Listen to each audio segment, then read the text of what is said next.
Gracias a todos por acompañarnos hoy. Estoy muy contenta de estar de nuevo compartiendo estos espacios con ustedes. Siempre me pongo nerviosa como si fuera la primera vez, y tengo la desventaja en este formato de webinar de que no tengo el ida y vuelta con ustedes. Así que esta cosa de charlar y de enriquecernos sobre la marcha se hace un poco más difícil. Así es que bueno, los invito, como decía Sofía, a ir posteando sus preguntas en el chat box o en el espacio de preguntas y respuestas ahí. Si puedo irme echándolas a medida de que voy avanzando en la presentación sería ideal, y si no, bueno, trataremos de agarrarlas todas juntas al final, y espero estar en condiciones de darles una buena respuesta a todos ustedes. Así es que sin mucho más preámbulos, no sé cuántos de todos los que están presentes habrán tenido la oportunidad de chusmear o de leer con un poco más de detalle eventualmente el texto que escribí, el artículo que escribí, y a partir del cual voy a estar presentando. Probablemente aquellos que lo hayan leído tendrán ya varias preguntas en sus cabezas, y algunos otros quizás tengan un montón de preguntas también, no por haber leído, sino por haberlo experienciado ustedes mismos. Pero eventualmente, si no, como material de este webinar, ya sea previo o posterior, no importa, tienen acá en el link que les ponemos en pantalla el acceso para descargar el material completo de manera, por supuesto, totalmente gratuita. Así es que si no lo hicieron, los invito a que lo descarguen. Entonces, para arrancar un poco lo que digo en cada una de las oportunidades que tengo, trabajar en IEX implica dos, si quieren, en síntesis, transformaciones bastante significativas en lo que es la gestión de recursos humanos respecto del modo en que venimos trabajando desde hace unas cuantas décadas a esta parte. Y esas transformaciones podemos sintetizarlas en dos, como decía, dos bullets, ¿sí? El primero tiene que ver con esta idea de tratar de dejar de pensar en procesos de recursos humanos y en cambio empezar a pensar en las experiencias que queremos construir, ¿sí? Dos elementos importantes en este sentido. El primero es que estas experiencias que nosotros diseñamos o que declaramos deberían inspirarse, sostenerse, basarse en elementos que trascienden por mucho a la gestión de recursos humanos. Por eso siempre digo que una excelente fuente para inspirarnos a pensar en el diseño de la IEX son los valores de la organización, los valores culturales, los pilares culturales de la organización, son una gran fuente, digamos, de inspiración para poder ponernos a pensar en qué tipo de experiencias necesitamos construir. Y por supuesto esas experiencias no deberían ser pensadas desde el equipo de recursos humanos, sino a partir de el tipo de experiencias que el negocio necesita para crecer y para ser sostenible. Porque solo de ese modo esas experiencias pueden trascender las barreras de nuestro equipo de HR y además tienen efectivamente la chance de ser sostenibles en el tiempo, ¿sí? Y el segundo elemento importantísimo es dejar de pensar en soluciones para los otros y empezar a pensar en soluciones con los otros. Estos dos bullets que yo sintetizo se dicen súper fácil y en principio, digo, conceptualmente no podría decir que tampoco es rocket science, ¿sí? O sea, no es tan difícil de entender, pero no es tan fácil de instrumentar, ¿sí? En general, lo que nos sucede es que cuando decidimos empezar a trabajar en el diseño y en la gestión de IEX, nos valemos de algunos instrumentos, de algunas herramientas de diagnóstico preliminar, llámese encuesta de clima, entrevistas de egreso, eventualmente un mapa de empatía en el mejor de los casos, que es por lejos mi herramienta favorita de diagnóstico. Y a partir, digamos, de ese primer diagnóstico, de esos primeros instrumentos, encontramos algún problema, ¿sí? Y a partir de ese primer problema, siempre con una mirada que nos caracteriza no solo a nosotros desde el equipo de recursos humanos, sepan que esto nos pasa a todos, no importa en qué área de la organización trabajemos, no importa incluso si nos vamos más allá de los límites de las organizaciones en general, nosotros occidentales tenemos una forma bastante pragmática de aproximarnos o de entender los problemas o de aproximarnos justamente a esos problemas buscando soluciones, ¿sí? a esos obstáculos, tratando de resolver esos problemas. En el mejor de los casos, digo, con las mejores intenciones, no, antes digo de ponernos a pensar en soluciones, incluso podemos incluso hasta conformar equipos multidisciplinarios, o sea, pedirle ayuda a otros para que nos ayuden a pensar, ¿sí? No pensar yo sola, no pensar incluso con mi equipo más pequeño, más cercano, sino incluso pensar con algunos otros de otras áreas para justamente enriquecer, ¿no? Y automáticamente lo que nos sucede, en la inmensa mayoría de los casos, si yo los viera ahora, a ustedes les pediría que levanten la mano quien se siente identificado, me animo a arriesgar que más de uno, por no decir la mayoría, de ponernos automáticamente a pensar, bueno, ¿qué les parece si hacemos esto? ¿Qué les parece si probamos por acá? Yo creo que el problema en este caso tiene que ver con tal cosa, a mí me parece que sería mejor esto o que sería mejor aquello, ¿qué opinan si? ¿Sí? Entonces, automáticamente empiezan a surgir en nuestras conversaciones, insisto, con mi pequeño equipo o con un equipo incluso multidisciplinario, pero automáticamente empiezan a surgir este tipo de imágenes, ¿no? O sea, ¿de qué manera se nos ocurre que es la mejor forma de resolverlo? Y al final de estas discusiones, acordamos que esta idea que se nos ocurrió entre todos es una buena idea e instrumentamos, ¿sí? Y de hecho, digo, este proceso, que es el proceso en que la mayoría de nosotros resolvemos y actuamos adentro y afuera de las organizaciones, puede funcionar, ¿sí? Podemos tranquilamente dar en el clavo, ¿sí? Pero en términos del diseño de experiencias, probablemente nos quedemos un poco flacos.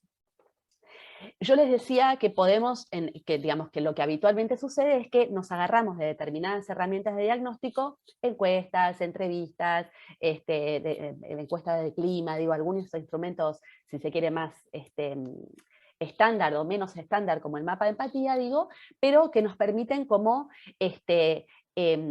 detectar nuestros puntos de dolor, ¿sí? Nos permiten marcar un punto de partida, ¿sí? Decir, bueno, este es el indicador desde el que hoy partimos y entonces nuestro objetivo es llegar a este otro indicador en X tiempo, ¿sí? Y para eso vamos a hacer tales cosas, y nos ayudan justamente a elegir nuestras batallas, ¿sí? Y entonces en ese sentido, como instrumentos de diagnóstico, son excelentes y están muy bien. Ahora bien, estos instrumentos de diagnóstico nos marcan eventualmente que tenemos fiebre, ¿sí? E incluso, si nosotros podemos hacer un doble clic en algunas cuestiones, nos ayudan a entender algunos elementos que nos permiten tener un diagnóstico preliminar, pero de ninguna manera nos dice qué tenemos que hacer, o cómo lo podemos resolver, o cuáles son las raíces de fondo de este problema, de este dolor, ¿sí? Entonces, lo primero que tenemos que entender es que la herramienta del Design Thinking, que justamente es un instrumento, una metodología, una forma de trabajar, una forma de aproximarnos, que nos ayuda a ordenar este proceso, nos invita a poner especial foco, no tanto, o mejor dicho, mucho antes de ponernos a pensar en cuál es la solución posible, o cuál es la mejor solución que se nos ocurre, a tratar de entender el problema o las raíces del problema en toda su complejidad y en todas sus aristas. Entonces, el corazón de la metodología de Design Thinking no está justamente en idear soluciones, sino en explorar el problema. Y a partir de una muy buena exploración, de una sólida exploración, es que tendremos muchas más chances de que las soluciones que ideemos y que eventualmente implementemos den en el clavo. ¿Sí? Entonces, un poco la metodología del Design Thinking, una metodología posible, de ninguna manera la única, pero una metodología como esta nos ayuda a ordenar ese proceso y a tratar de concentrarnos en cada una de las instancias, en lo que cada una de estas instancias nos demanda en el momento o en el proceso, ¿sí? Ahora, por supuesto que no es un proceso lineal, ¿sí? No es que primero exploramos, después ideamos y después implementamos, sino que es un proceso, si se quiere, iterativo, que nos invita justamente a ir y venir en el proceso muchas veces, ¿sí? En múltiples oportunidades. Entonces sería un esquema un poco menos lineal y ordenado y se vería parecido a esto, ¿sí? Si tuviéramos que diagramarlo. Ahora, vamos a ir revisando con un poquito más de detalle en qué consiste la metodología, ¿sí? Lo primero que vemos acá es que nosotros partimos de un brief. Este brief podría ser este primer resultado, este primer diagnóstico que se desprende de estos instrumentos de los que hablábamos hace un instante, ¿sí? Decíamos, la encuesta de clima, el mapa de empatía, las entrevistas de egreso, las entrevistas de ingreso, las encuestas al cierre del proceso de inducción, por ejemplo, cualquiera sea el instrumento, ¿sí? Nos permiten justamente tener un primer diagnóstico, ¿sí? Y armar un pequeño brief. Ese brief básicamente lo que nos permite es tomar estos elementos de diagnóstico preliminar que tenemos, delimitar nuestro problema, ¿sí? Y definir qué deberíamos resolver al final del camino, ¿sí? Ese sería nuestro brief. Ahora bien, para poder avanzar en la etapa de exploración, necesitamos muchísima más información de la que a lo mejor nos da un índice o un indicador, como son estos instrumentos que yo les mencionaba, ¿sí? Y entonces necesitamos justamente acá esto de diseñar con los otros, que es ir a escuchar, empatizar, preguntar y repreguntar y repreguntar y asegurarnos de que estamos entendiendo lo que el otro nos quiso decir y que estamos interpretando la información de la manera correcta, ¿sí? Entonces, el corazón justamente de esta exploración tiene que ver con eso, con poder observar, investigar, empatizar, ponernos en el lugar del otro, ¿sí? Y entender las aristas, las distintas aristas que tiene esta problemática. O esta problemática, ¿sí? Que tenemos que resolver de alguna forma. Una vez que terminamos nuestra etapa de exploración, es que podremos tener una mirada más enriquecida de la que teníamos al momento del brief. Quiero decir, nosotros imaginábamos que teníamos que salir a rediseñar los procesos de escucha en el momento de salida, por ejemplo, pero al ir a explorar y a ir a escuchar no solamente a las personas que se fueron de la organización para preguntarles cómo fue su proceso de salida, cómo fue su experiencia durante los touch points, o durante los momentos que suceden en su proceso de salida, sino que además conversamos con la gente, con los HR Business Partners, que son los que coordinan esos momentos de salida, con los gestores de esas personas para entender qué lugar ocupan ellos en el proceso, y con otros actores eventualmente de recursos humanos o de otras áreas de la organización que intervienen directa o indirectamente en este proceso. Fíjense que en este ejemplo que yo les doy, es un buen ejemplo, digamos, en donde yo pienso en las experiencias durante la salida, que eventualmente están atravesadas por múltiples procesos, ¿sí? Muchos eventualmente procesos vinculados a la gestión de recursos humanos y otros no, vinculados a la gestión de recursos humanos, ¿sí? Entonces, cuando pensamos en experiencias, seguramente vamos a tener que pensar más adelante en los múltiples procesos que atraviesan o que condicionan esas experiencias, ¿sí? Ahora bien, recién cuando terminamos de explorar y cuando tenemos una mirada más enriquecida de cuál era el problema, que nosotros originalmente pensamos que nuestro problema era y que teníamos que resolver esta cuestión, a partir de la exploración encontramos, por ejemplo, necesidades latentes, cosas que cuando yo pregunté directamente nadie me dijo, pero que a partir de la escucha encuentro otras necesidades que ni siquiera las personas a las que les fui a preguntar sabían que necesitaban, ¿sí? Pero que las detecto a partir de poder empatizar con ellos, ¿sí? Y a partir de poder entender cómo operan, cómo funcionan, cómo lo viven, cómo lo experiencian, ¿sí? En ese momento es donde sí podremos recién ahí entonces empezar a pensar en soluciones posibles y eventualmente algunas de esas soluciones posibles, no todas las ideas que se nos ocurran podrán ser implementadas porque justamente necesitan, como ahí lo vemos en el gráfico, cumplir por lo menos 3 condiciones básicas, ¿sí? O sea, por un lado, ser deseables. ¿Qué quiere decir deseables? Significa que respondan a las necesidades de las personas para las que estoy diseñando esta solución, que resulten técnicamente viables, o mejor dicho, técnicamente factibles de ser instrumentadas y económicamente viables, ¿sí? Entonces, recién estas condiciones, cuando se cumplan estas 3 condiciones, son las ideas que efectivamente podré instrumentar, ¿sí? Ahora bien, veo que tengo ahí una pregunta ya en el espacio de Q&A. Ahí, Sofi, te pido que vos decidas si las metemos en el medio o si eventualmente las vemos al cierre. Entonces, lo primero que necesitamos hacer es, por supuesto, conformar nuestro equipo de diseño, ¿sí? Ahora, cuando tenemos que empezar a trabajar acá, surgen, en síntesis, 3 grandes preguntas en este sentido que me hacen siempre. La primera es, ¿qué perfiles tengo que meter en el equipo?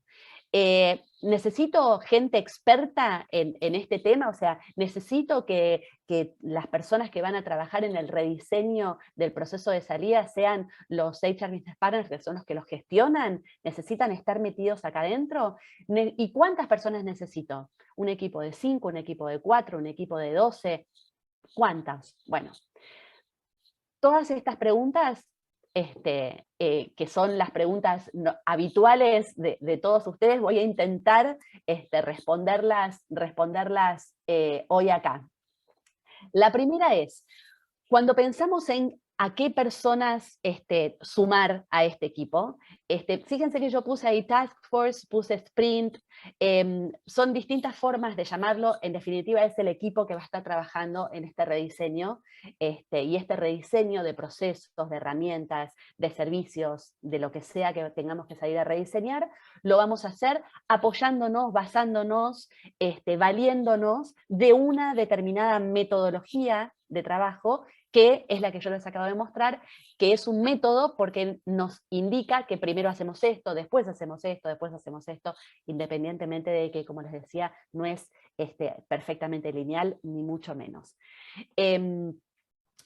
Lo primero que les digo es que la condición, digamos, fundamental o las condiciones fundamentales para poder integrar el equipo de diseño es que sean personas naturalmente curiosas, ¿sí? Que tengan la capacidad de poder cuestionar sus propios preconceptos todo el tiempo, porque de eso se trata. Y esto que les decía, que el corazón de la metodología es explorar y entender y poder empatizar con el otro y poder realmente ponernos en el lugar del otro y no sacar conclusiones apresuradas de lo que creo que me quiso decir, es realmente indispensable para poder pensar de manera más aséptica, sobre todo en esta primera instancia. Y la segunda condición indispensable es, nada menor, es querer ser parte de este equipo, ¿sí?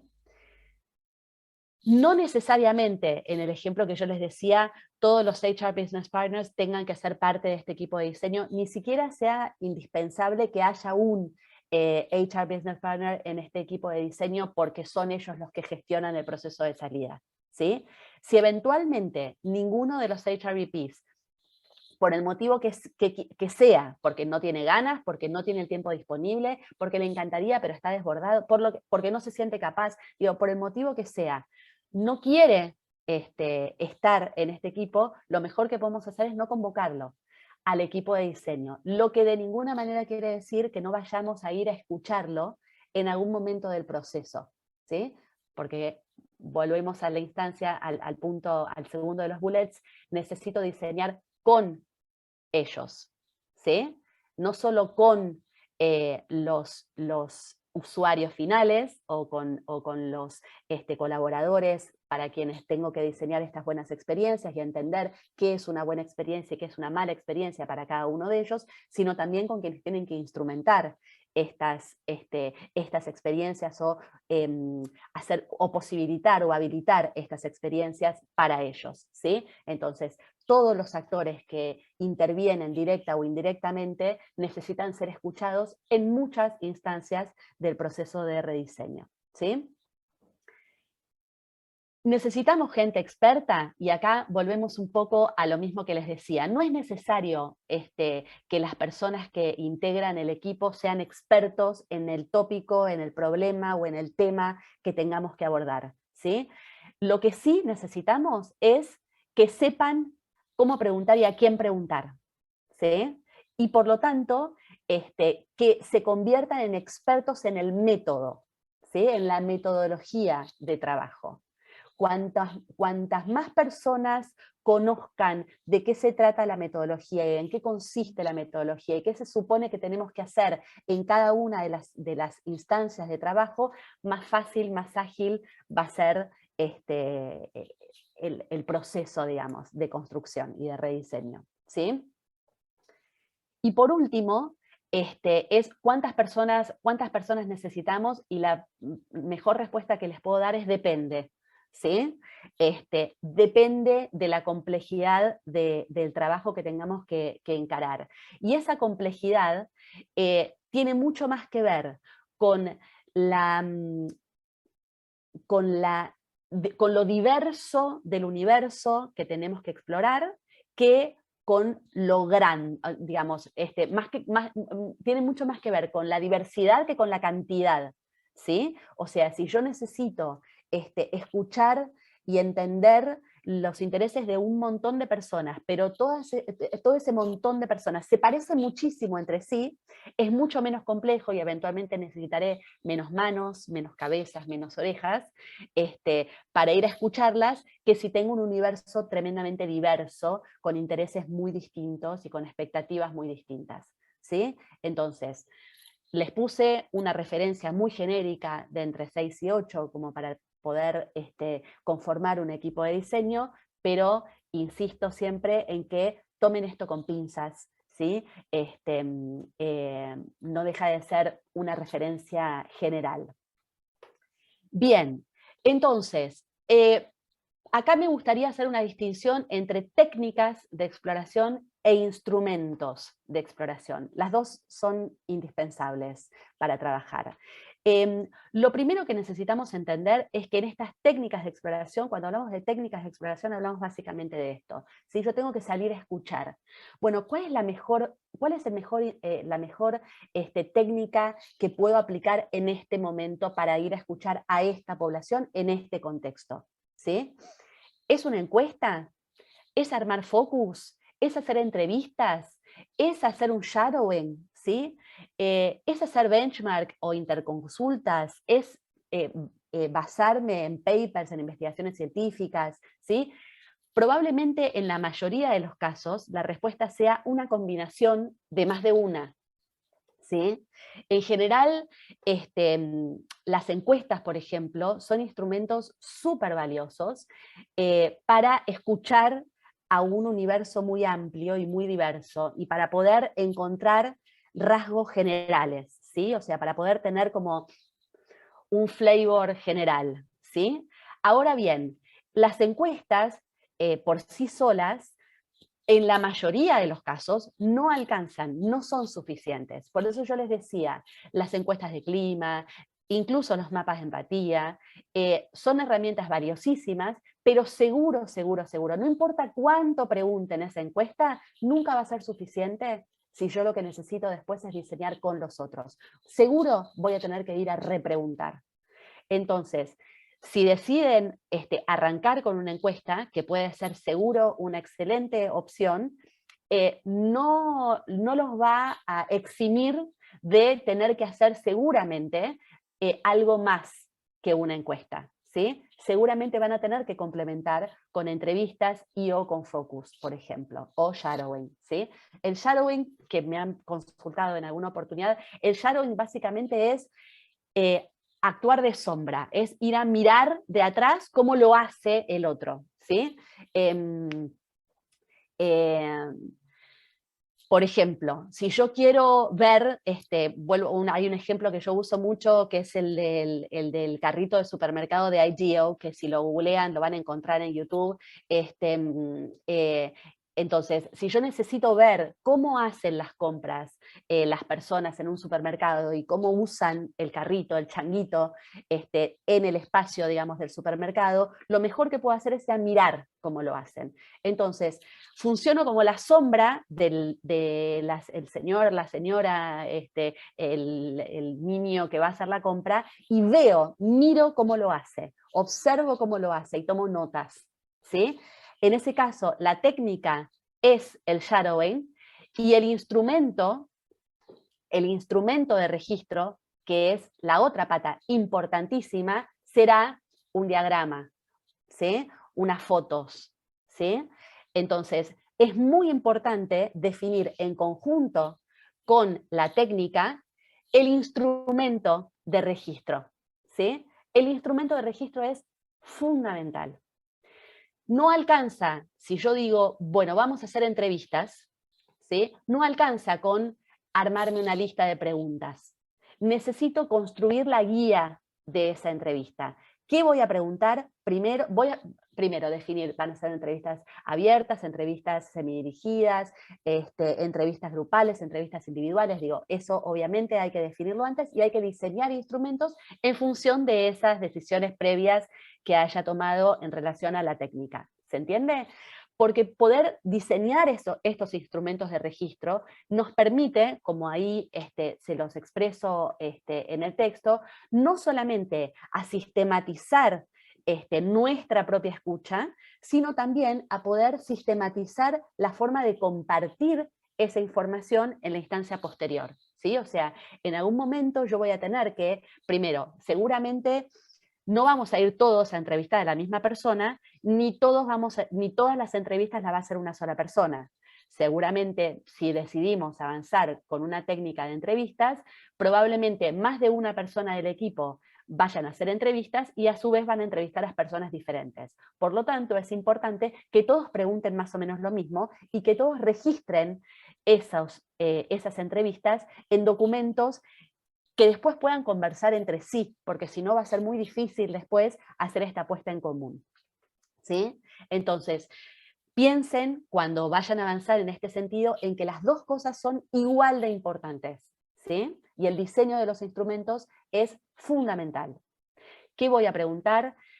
Y cómo voy a preguntar también, ¿sí? O sea, si voy a hacer una entrevista, qué pregunta voy a hacer y cómo voy a recolectar esas respuestas, si la respuesta va a ser verdadero o falso, si le voy a pedir un gradiente de 5, o sea, de qué manera me conviene que me contesten para ayudarme a procesar después, es una decisión metodológica importantísima que tienen que tomar en estas instancias, ¿sí?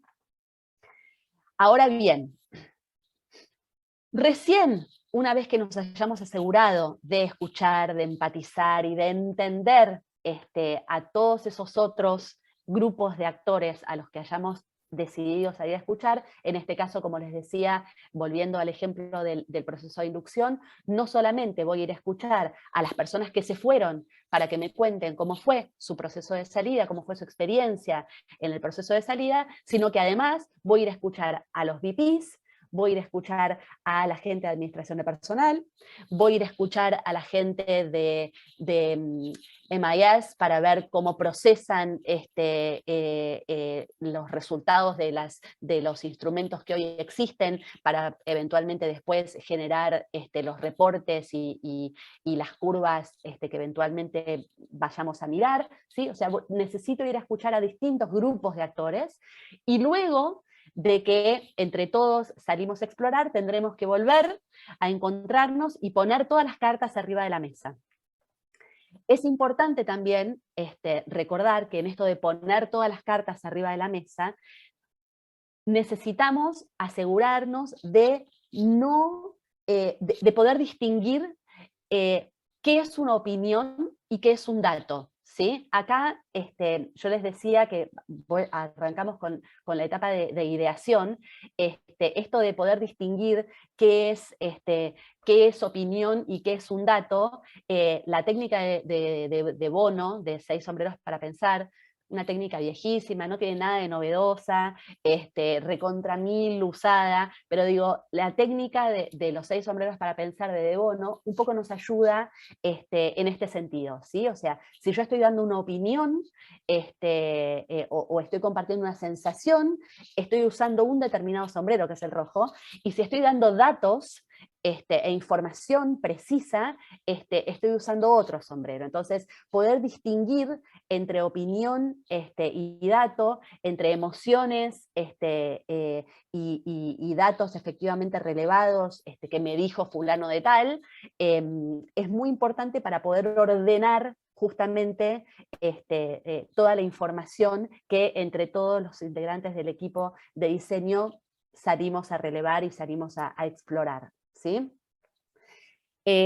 Siempre decimos que es la etapa de ideación, justamente necesitamos poner algunas reglas básicas de cómo vamos a idear, ¿sí? Y de cómo es este proceso, porque si no puede ser un gran caos, ¿sí? Entonces, empezar a sistematizar, digamos, la información, a ordenar la información, a diferenciar la paja del trigo, es indispensable, ¿sí? Una conversación a la vez, o sea, esto la gente de IDEO, que es una empresa norteamericana globalmente, mundialmente famosa por trabajar con la metodología de design thinking en el rediseño de servicios y de productos de el tipo que se les ocurra, desde el cockpit de un avión de combate hasta una pasta de dentífrico, ¿sí? Ellos siempre dicen, o sea, yo no soy experto en aviación, ni tampoco soy experto en pasta de dientes, soy experto en el método para rediseñar, que es la metodología de design thinking, ¿sí? Entonces, a partir de ese método y entendiendo a quién tengo que ir a escuchar y a quién tengo que ir a preguntar, podemos, aún sin ser expertos en nada de lo que nuestros clientes nos piden, llegar a muy buenas ideas, ¿sí? Y a rediseñar procesos y servicios sobre los que estoy lejos de ser un erudito, ¿sí? Entonces, en esas técnicas, digo, mantener una conversación a la vez, construir a partir de las ideas de los otros, no anular las opiniones de los otros, ¿sí? En ese sentido, la técnica del sí pero, sí porque puede ser otra técnica también valiosa, que es básicamente la idea de ir construyendo o enriqueciendo una idea particular a partir justamente del sí, pero tal cosa, pero a la vez necesito esforzarme en buscar un sí porque, ¿sí? O sea, no es solamente invalidar o buscarle el punto flaco a la idea que se sugirió, sino además destacar eventualmente un punto en el que en esto sí, ¿sí? Entonces eso puede ser otra técnica para instrumentar. estas técnicas, cualesquiera que ustedes vayan a utilizar, también es necesario, por eso decía, cuanto más personas conozcan estas técnicas y la metodología en general dentro del equipo de diseño, más fácil, más ágil es el proceso de construcción, ¿sí? Ahora bien, como decíamos hace un momento, no alcanza con ir a escuchar a las personas en la instancia de exploración, sino que antes de cualquier implementación necesitamos volver a esos mismos actores para justamente, como decíamos en el circulito chiquito del deseable, ¿sí?, asegurarnos de que esas ideas que se nos ocurrieron efectivamente responden a sus necesidades y a sus expectativas, ¿sí? Entonces, por eso también esta idea de que el proceso no es perfectamente lineal y que vamos y volvemos en este flow en muchas oportunidades, ¿sí? Entonces, al final del camino, imaginemos, vamos a poner este ejemplo, imaginemos que nuestro diagnóstico parte de un mapa de empatía. El mapa de empatía, ya les anticipo, en algún momento voy a armar otro webinar sobre mapa de empatía, pero básicamente el mapa de empatía, a diferencia de una encuesta de clima, por ejemplo, donde normalmente lo que medimos es el nivel de valoración de X puntos, no importa cuáles, además de medir la valoración, nos permite medir la relevancia. Entonces, no solamente estamos midiendo cuán valiosa es esta experiencia, sino cuán importante es para vos esta experiencia. Y la identificación de los puntos de dolor no está solo en identificar las valoraciones más bajas dentro de mi mapa, sino las brechas más grandes entre relevancia y valoración, ¿sí? No quiero meterme en eso, pero es por lejos mi instrumento favorito. Y entonces vamos a suponer que partimos de nuestro mapa de empatía y que encontramos ahí algunas experiencias ouch, ¿sí? Que estas experiencias ouch, insisto, tienen que ver con la brecha entre relevancia y valoración y no solamente con la valoración. Y que esa experiencia ouch, en esta organización en particular, tiene que ver con la falta de trabajo colaborativo entre las áreas, ¿sí? Acá también les pediría, si los viera, que el que se siente identificado levante la mano. Me animo a adivinar que habría varias por ahí levantadas. Quédense tranquilos, pasa en las mejores familias.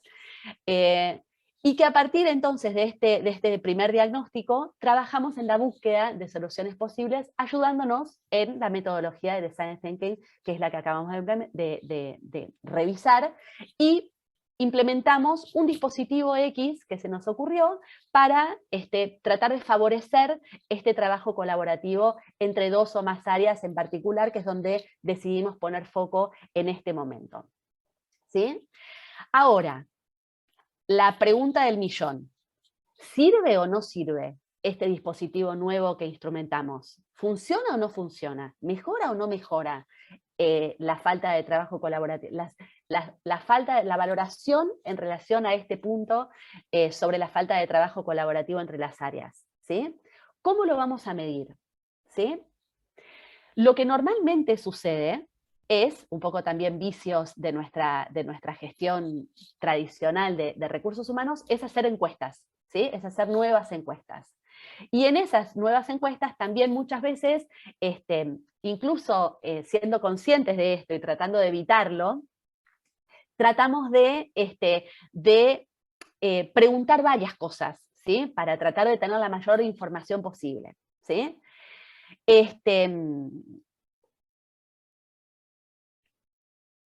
Pero la recomendación que les hacemos en materia estos, digamos, del trabajo en IEX en general es, en lugar de hacer una gran encuesta o en lugar de hacer encuestas con varias preguntas, que en general se hacen un poco dilatadas, un poco desfasadas en el tiempo, y que nos permiten justamente, que quizás queremos abarcar demasiado en esas encuestas, la recomendación que les hacemos es elegir un indicador, un indicador de IEX y tratar de medir ese indicador casi en tiempo real, no con la intención de que nos dé toda la información, sino de ir viendo si tengo fiebre o no tengo fiebre, ¿sí? Básicamente, ¿sí? Si mejora o no mejora. Ahora, para entender si mejora o no mejora, tengo que ser muy preciso en lo que voy a preguntar. Entonces, si lo que yo estoy tratando de entender es si la introducción de este nuevo dispositivo que se nos ocurrió después del trabajo, basando con el equipo de diseño, apoyándonos en la metodología de Design Thinking, llegamos a esta idea que nos parece que está buenísima y la instrumentamos. Lo que quiero preguntar es si esto nuevo que introdujimos ayuda o no ayuda a mejorar o a favorecer el trabajo colaborativo entre esta área y esta área, no en toda la compañía, porque quizás este dispositivo no aplica a toda la compañía. Entonces, no voy a salir a medir en toda la organización, sino solamente en aquellos grupos que, en donde este dispositivo tenga intervención, ¿sí?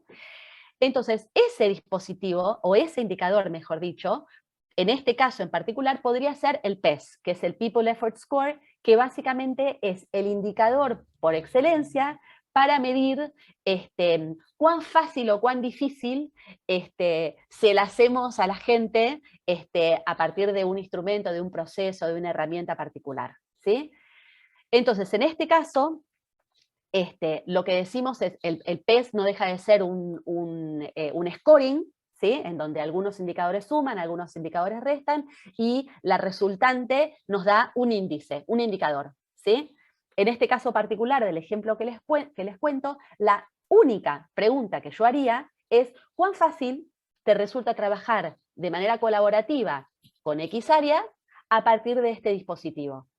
¿Sí? Las opciones de respuesta son una escala Likert de 1 a 5, donde el medio nunca ni suma ni resta, los positivos suman, los negativos restan, y la resultante de esto nos va a dar este indicador, ¿sí? Entonces, si yo tengo un mapa de empatía, este indicador de arranque, de inicio, de base, antes de la instrumentación de este nuevo dispositivo, ya lo tengo. Entonces, esa es mi referencia, ¿sí? A partir de este dispositivo, al mes, a los 3 meses, a los 6 meses, a los 12 meses, a los 18 meses, ¿mejora o no mejora? ¿Sí? Si la respuesta, si ese termómetro que yo tengo me da ok, lo que tengo que hacer es no hacer nada.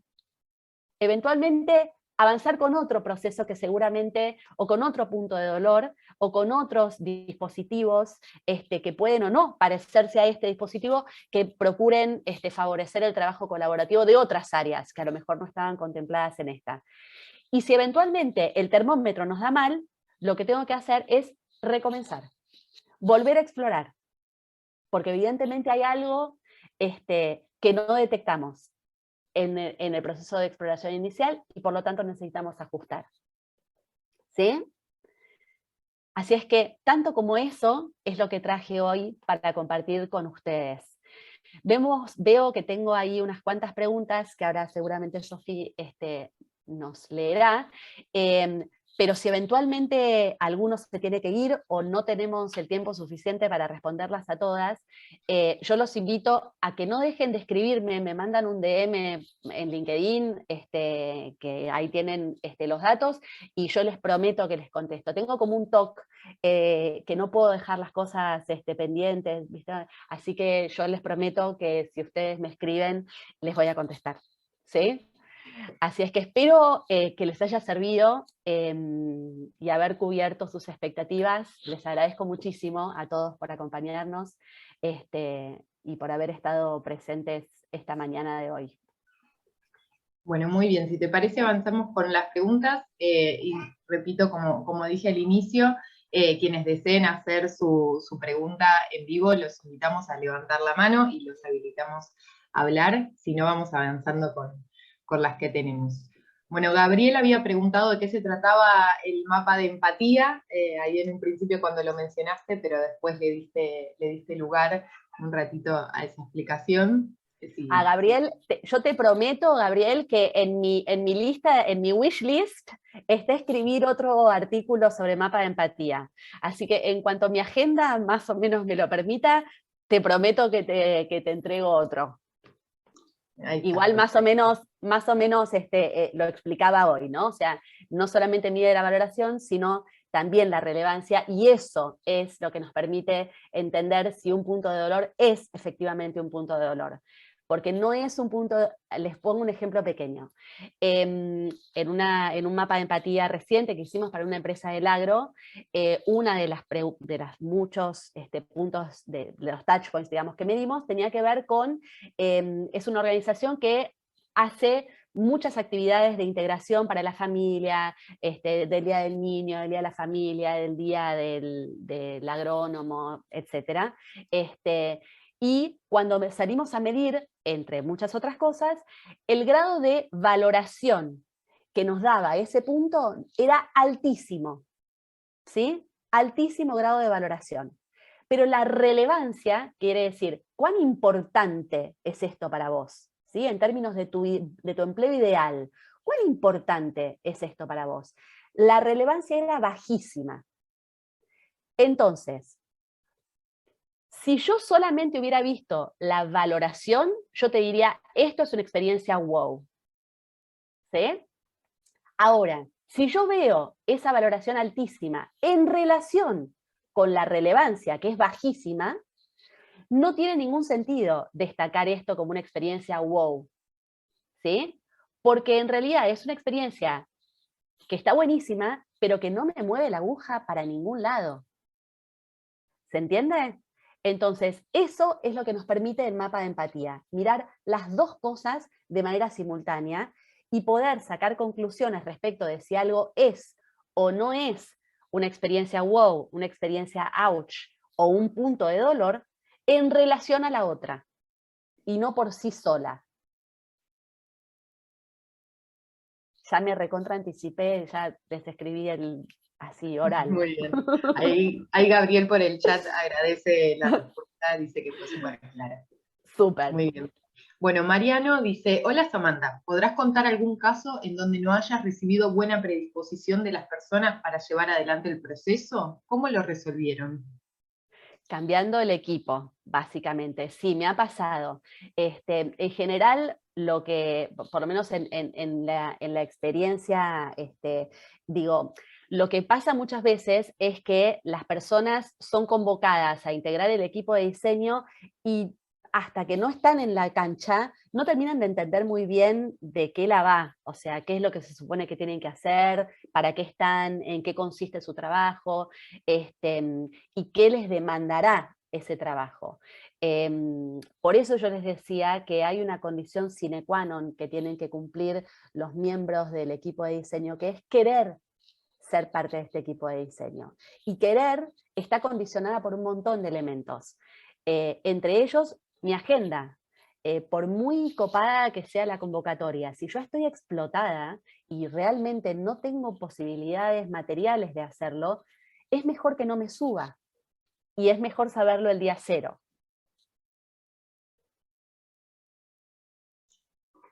No sé si te respondí.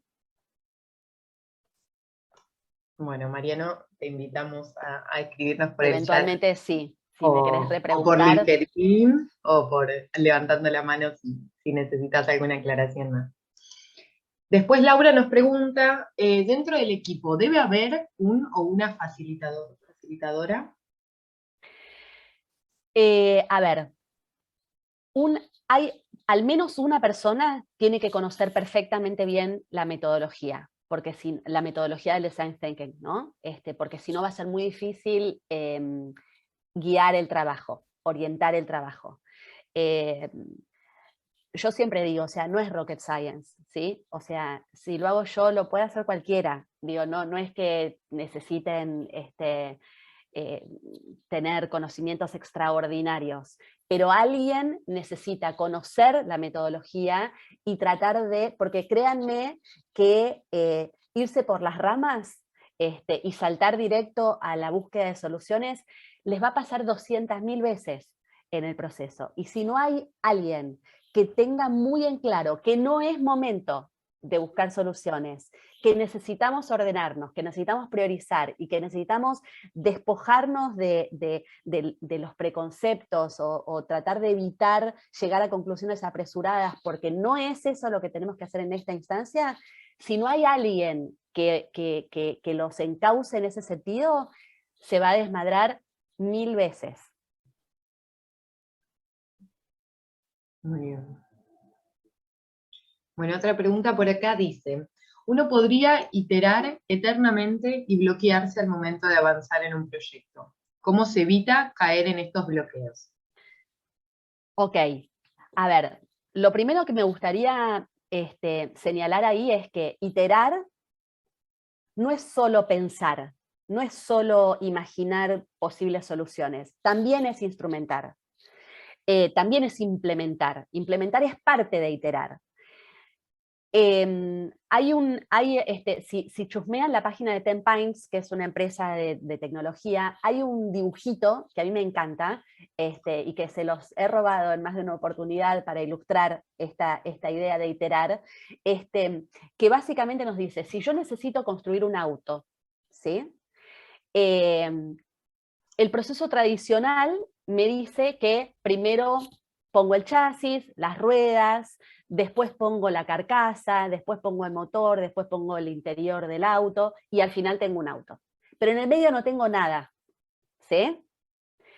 El proceso de iteración lo que nos invita es hasta que tenga el auto, me falta un montón.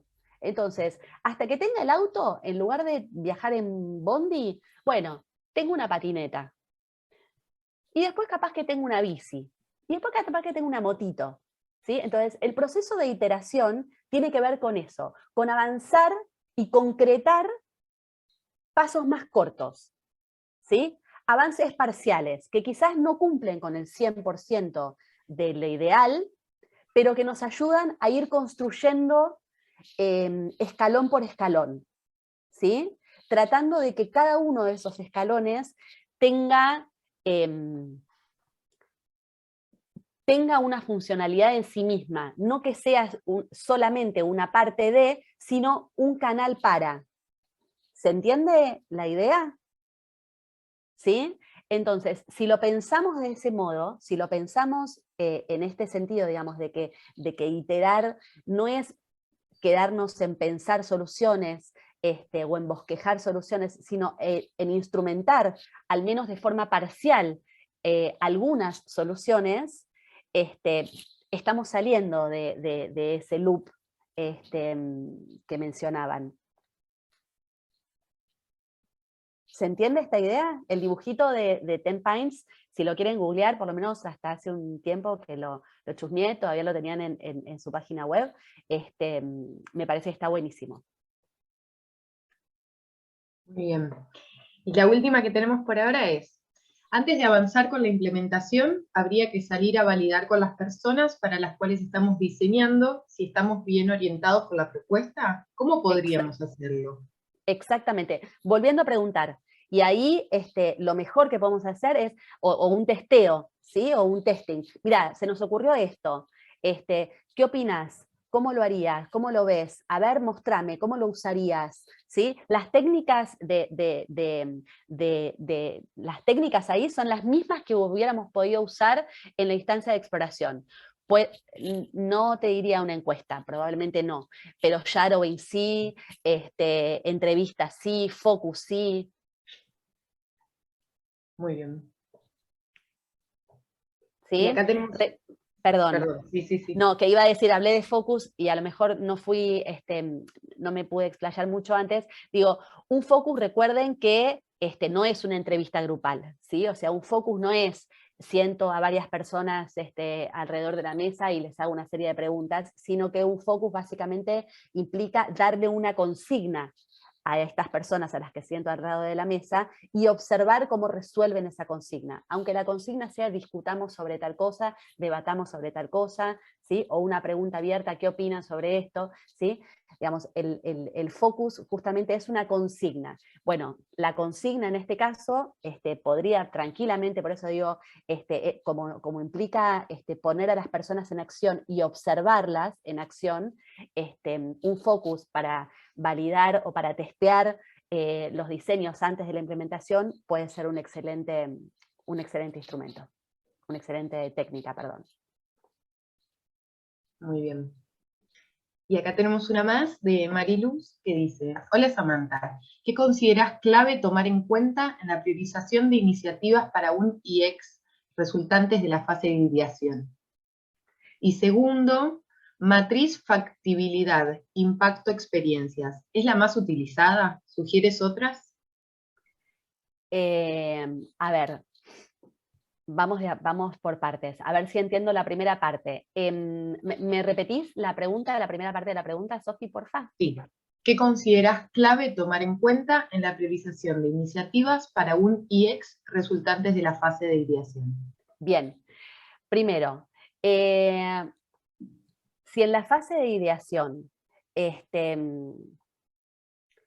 ahí hay una parte que a lo mejor me confunde un poco, porque en principio la ideación, digamos, la resultante de la ideación debería ser muy anterior a la priorización, ¿sí? En el diseño de la IX. Por eso te contestaría al revés, o sea, yo diría, antes de empezar a trabajar en la búsqueda, digamos, en el rediseño de experiencias, lo que necesito es identificar dónde están nuestros puntos de dolor, ¿sí? Y por eso, para eso, la mejor recomendación que les puedo hacer, sin ninguna duda, es armar un mapa de empatía. Para armar un mapa de empatía, lo primero que tenemos que hacer es definir los puntos de interacción que voy a medir, ¿sí? Y pensar, entonces, para cada uno de esos puntos de interacción, qué voy a preguntar en términos de relevancia y qué voy a preguntar en términos de valoración. Te pongo un ejemplo a ver si, y ahí te pido que me vuelvas a escribir eventualmente, a ver si estoy interpretando bien tu consulta. Pero te pongo un ejemplo en este sentido de priorizar. Conozco muchas organizaciones que dicen, vamos a empezar a trabajar en IX y por lo tanto queremos empezar por rediseñar nuestro proceso de inducción. ¿Sí? Yo te garantizo, me animo a apostarles un Bitcoin, ¿sí? De que probablemente esa decisión de arranquemos por el proceso de inducción no está basada en una herramienta de diagnóstico verdadera que nos indique que efectivamente ese es un punto de dolor. En mi experiencia, cuando nosotros armamos los mapas de empatía del ciclo completo de los empleados, los puntos de dolor nunca están en el proceso de inducción. ¿Qué quiero decir con esto? En general, si bien puede haber oportunidades de mejora, seguro siempre las hay, oportunidades de mejora en los procesos de inducción, en general no son elementos, no son experiencias que a la gente realmente les mueva la aguja, ¿sí? Si fuese un desastre nuestro proceso de inducción, probablemente las personas no renunciarían a los 3 años, a los 5 años, a los 8 años, a los 15 años de estar trabajando con nosotros. Renunciarían a los 2 meses, ¿sí? Entonces, si yo hiciese verdaderamente un mapa de empatía antes de decidir vamos a empezar a trabajar por el proceso de inducción, la resultante de la ideación ya debería estar priorizada porque justamente decidí arrancar por acá, que es por donde las personas para las que tengo que diseñar me dijeron que arranque, porque es donde realmente a ellos les aprieta el zapato. ¿Qué pasa con el proceso de inducción? Normalmente el proceso de inducción es un punto de dolor para nosotros en el equipo de recursos humanos, que tenemos que gestionar con esos procesos y que normalmente nunca está a la altura de nuestras expectativas y que nos genera varios dolores de cabeza. Pero créanme que si ustedes le van a preguntar a los ingresantes, más allá de que, insisto, siempre les van a decir esto podría mejorar, acá más o menos, pero en términos generales, nada de esas cosas que te van a señalar, o prácticamente nada de esas cosas que les van a señalar, para ellos son críticas. Y por lo tanto, si no son críticas, no son verdaderos puntos de dolor. ¿Se entiende? Por eso, insisto en que el mapa de empatía es, por lejos, el instrumento madre de base para el buen, digamos, para el buen diagnóstico y para la buena elección de nuestras batallas. ¿Sí? ¿Te contesté esa parte de la pregunta al menos? Si al final del proceso de inducción, ¿sí? Bueno, excelente, gracias Mariluz. Digo, si al final del proceso de ideación tenemos muchas ideas posibles, podemos eventualmente instrumentarlas todas, pero si nosotros lo que queremos es terminar de elegir de todas estas ideas que se nos ocurrieron, cuál es la más importante o cuál es la más... También tendremos que volver a nuestros actores a chequear justamente, bueno, de todo esto, no podemos hacer todo, si tuvieras que elegir, ¿cuál elegirías vos? Es tan fácil y tan complejo a la vez como eso, ¿sí? O sea, diseñar con los otros tiene que ver justamente con eso, con volver a preguntar, ¿sí?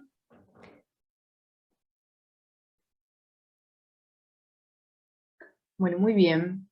Diría que aquí estamos. Bueno. Ya fueron respondidas todas las preguntas. Muy claro, por cierto. Bueno, yo les agradezco a todos por estar, por acompañar. Espero haber estado a la altura de sus expectativas. Si cuando cortemos este webinar se les ocurren nuevas preguntas, o vuelven a leer el material, o leen el material por primera vez, y se les ocurren preguntas que a lo mejor no respondimos en esta charla de hoy, y me quieren mandar un mensajito, prometo responderles. ¿Sí? Así es que, de nuevo, gracias por estar del otro lado y nos veremos la próxima. Muy bien, gracias a todos, gracias a mí. Hasta la próxima.